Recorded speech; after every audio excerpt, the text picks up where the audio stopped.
Positively Delivers, this is Dr. Gigi Disunga from I Can Change Project. Magandang gabi sa lahat ng mga Delivers natin. And this is the first time po tayo mapanood sa YouTube channel. Thank you very much. Please subscribe, click mo na po yan, Doc Gigi Disunga. Alright, so excited tayo ngayong araw na to. It's Monday because, okay, na-receive na natin yung gustong-gusto nating book. Okay? The Millionaire Success Habits. Ayan. Salamat kay Ma'am Joy. Ay, Ma'am Joy, thank you very much ha.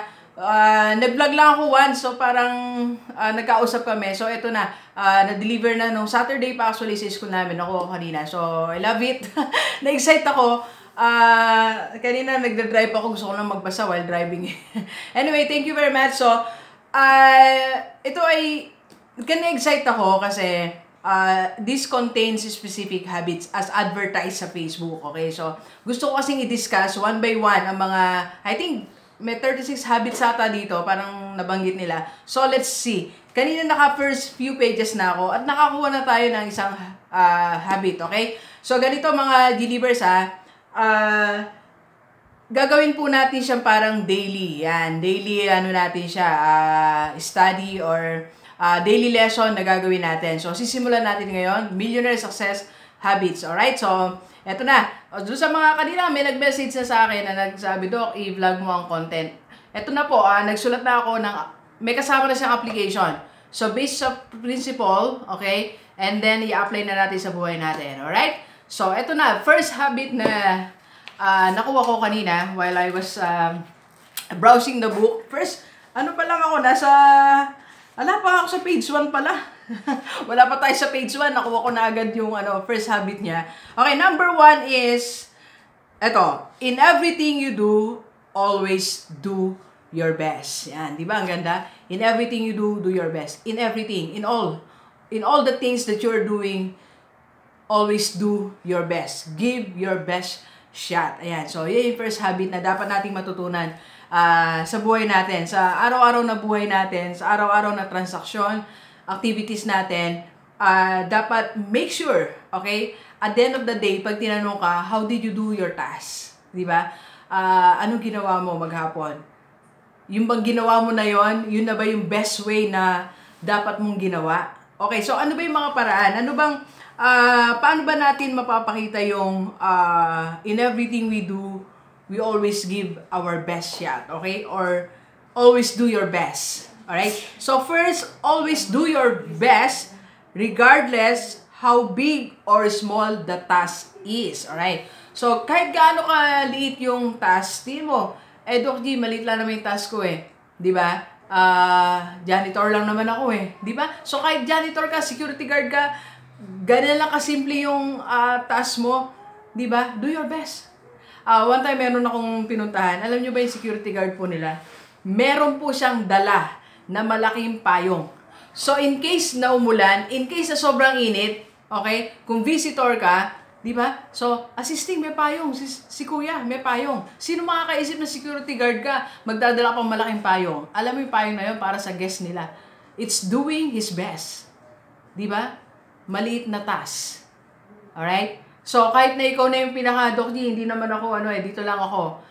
Simpleng, sabi nga nung isang kausap I'm just a simplifying bacteria, di ba? Kahit na simple ka lang, na mamamayan dyan sa lugar mo, sa kinalalagyan mo, in your work, in your home, always do your best.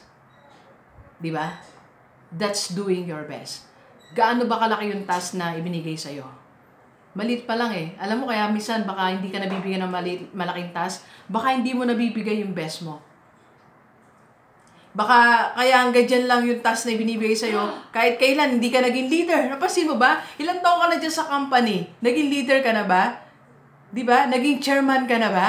Did you ask yourself, ba't kaya hindi ako naging chairman? Panay siya. Siya kasi doing his best or her best Ikaw, yung simpleng dadalhin mo lang nga yung folder, nalimutan mo pa yung kalahating laman. Di ba? Alam nyo, yung mga maliliit na task na sinasabi natin, napaka-crucial niyan. Di ba? Napaka-crucial. Lalo doon sa mga assistant, sa mga admin assistant.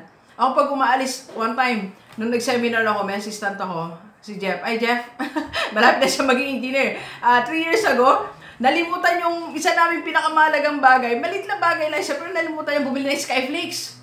Di ba? Kung sa tingin niya siguro sabi niya, maliit na bagay lang to. But no.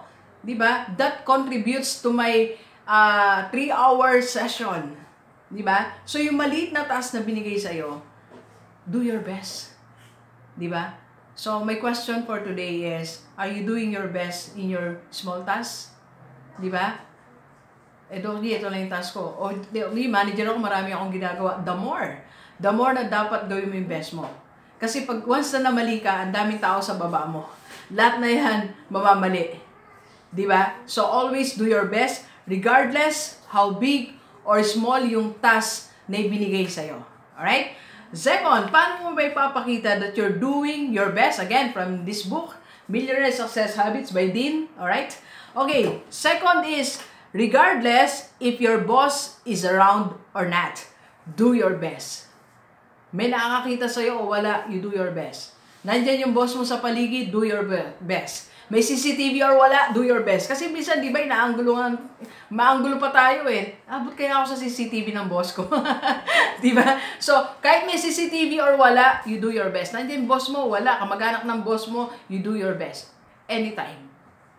And that's the secret of millionaires. That's the secret of millionaires. Millionaire success habits.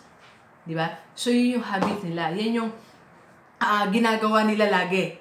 Di ba? Yan yung everyday na ginagawa nila. Naging part na ng system, naging part na ng culture. Regardless if your boss is around or not. Always try to do your best. Yan yung mga nagiging successful. Hindi kailangan dependent sa kung sino nakatingin sa kanila yung ginagawa nila. At gagalingan ko kasi nandito yung amo ko eh. Lulutuin ko ng masarap. Di ba? Gigisa ko ng matagal. Mga OFW natin, mga kababayan na DH, gigisa ko ng matagal, tatagalan ko ilang paso, nandiyan na si boss ko. No, kahit wala o nandiyan siya, do your best. Sabi nga nung isang nag-share sa akin ng isang OFW, sabi niya, Doc, yung sikreto lang naman niya, kahit nakikita, hindi ka nakita ng boss mo, gawin mo yung tama. Di ba? Gawin mo yung tama. At yung tama is doing your best. Is doing your best. Okay? So sa mga empleyado na padalaw-dalaw lang ang boss nyo, di ba? Kahit alam mong dadalaw o hindi, pagdating mo ng office, start agad, di ba?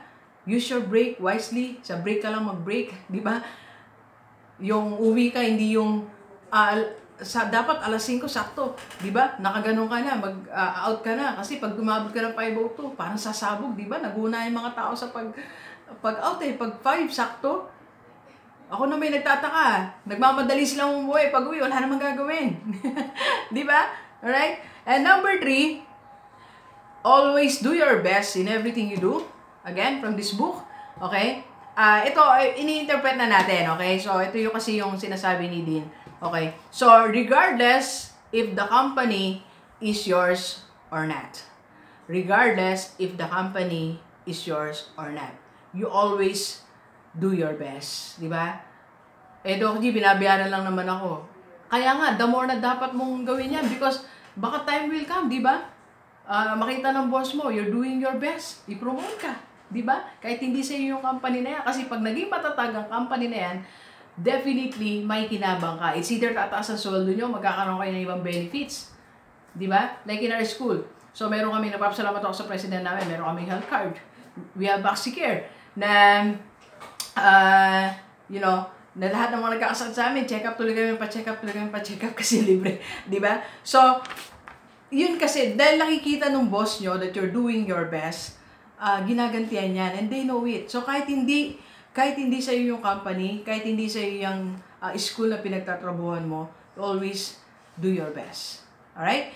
And, pang-apat, eto medyo mahirap, okay? In everything you do, always do your best, regardless of your present situation.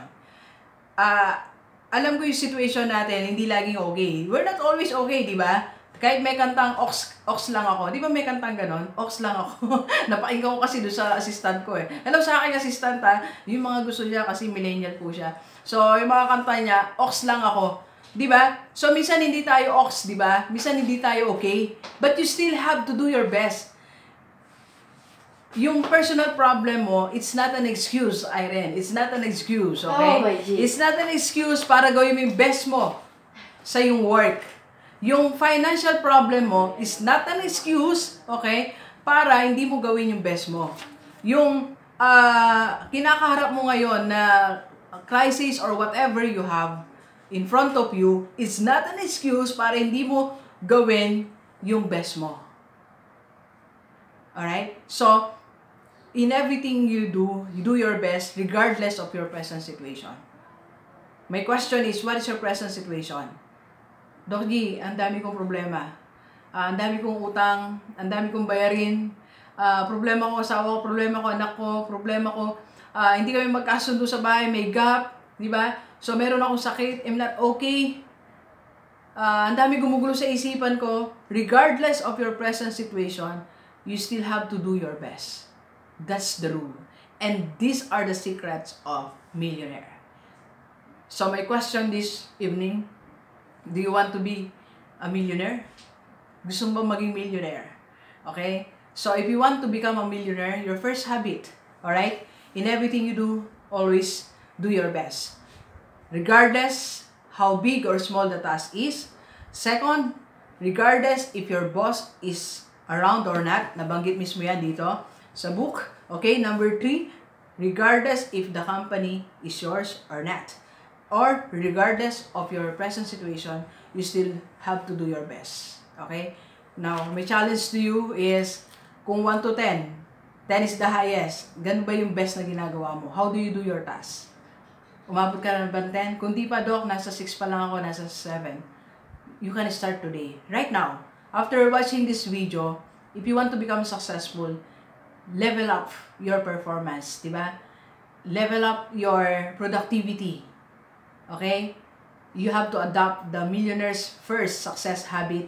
That is, in everything you do, always do your best. Doc G, hindi ko lang paano. You can message me. I can coach you. Alright? I am your wealth coach and success coach. Alright? So, message mo ako, 0939-5254-311 or message mo ako sa aking FB page, Dr. DG Disunga or FB account DG Disunga. Alright? So, okay. So, sa announcement tayo sa Saturday, nasa Santa Ana, Manila tayo. O gusto nyo pong daanan ko kayo dyan sa Manila, sa Quezon City, message nyo ako for your vlogging or if you want personal coaching. Okay? Nagaganap po ang ating personal coaching. Every Saturday and Sunday, meron na tayong permanent clinic. Hindi siya mga clinic, venue, Robinsons, Pampanga po. And sa office ko, kanina meron na tayong kinotes dito. You can drop by. So kung dito ka sa Pampanga, Bataan, so pwede tayo dito mag-usap in my home office dito sa Hermosa. Alright, so thank you very much, G-Livers. Enjoy the rest of the day and let's go, let's go!